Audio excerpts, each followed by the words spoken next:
Hai semuanya, Assalamualaikum. Kembali lagi di video reaction saya kali ini guys. Oke, mudah-mudahan semuanya sehat selalu. Nah, kali ini saya mau tengok video tentang ini ya. 2 kapal Indonesia diizinkan melalui Selat Hormuz. So, jangan lama lagi, mari sama tengok video ini. Let's go. Kemarin ada 2 kapal yang memang sudah lanjut operasional, yaitu dari Paragon dan Rinjani. Nah, kebetulan itu adalah untuk non-captive market.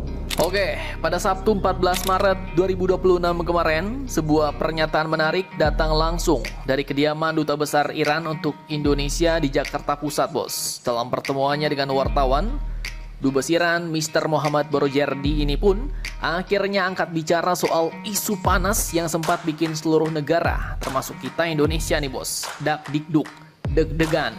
Apakah Selat Hormuz benar-benar ditutup akibat konflik di Timur Tengah? Nah, jawaban beliau pun cukup mengejutkan, yaitu tidak sepenuhnya ditutup.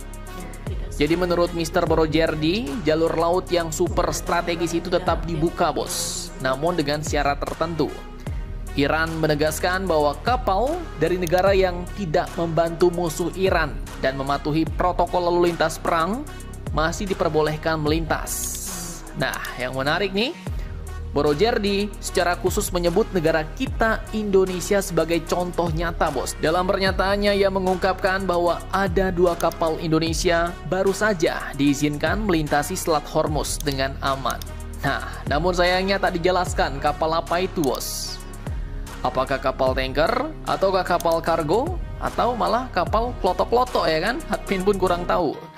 Tapi memang sebenarnya sekitar 2 hari lalu, Bapak Simon Aloysius, Direktur Utama PT Pertamina, telah mengatakan, Bos, bahwa memang ada 2 kapal tanker di Selat Hormuz milik PT Pertamina yang telah lanjut beroperasi, yaitu kapal MT Paragon dan MT Rinjani. Dan kalau memang yang dimaksud Dubes Iran adalah 2 kapal ini, maka di sini artinya di tengah situasi militer yang panas, kapal-kapal negara kita Indonesia masih bisa lewat jalur vital tersebut tanpa hambatan berarti, dan juga artinya diplomasi Indonesia sukses.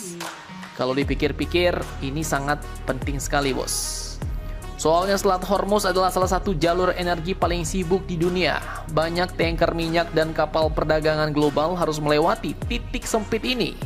Namun, jangan salah, Iran juga memberikan peringatan tegas bahwa merekalah yang saat ini memegang kendali keamanan di kawasan tersebut. Ia bahkan menyampaikan kalimat yang cukup keras, Bos. Katanya, jika Selat Hormuz tidak aman bagi kami, maka tidak aman bagi semuanya, ungkap Mr. Borojerdi. Waduh, artinya kalau tiba-tiba musuh memasuki Selat Hormuz dengan paksa dan pas ada pula kapal sipil lewat situ, entah itu tanker atau kapal kargo atau kapal pesiar ya kan, bisa-bisa jadi sasaran empuk tuh.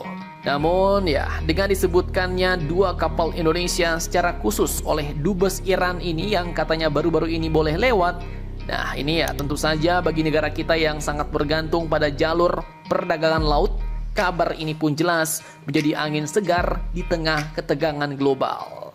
Namun ingat, tetap harus hati-hati, Bos.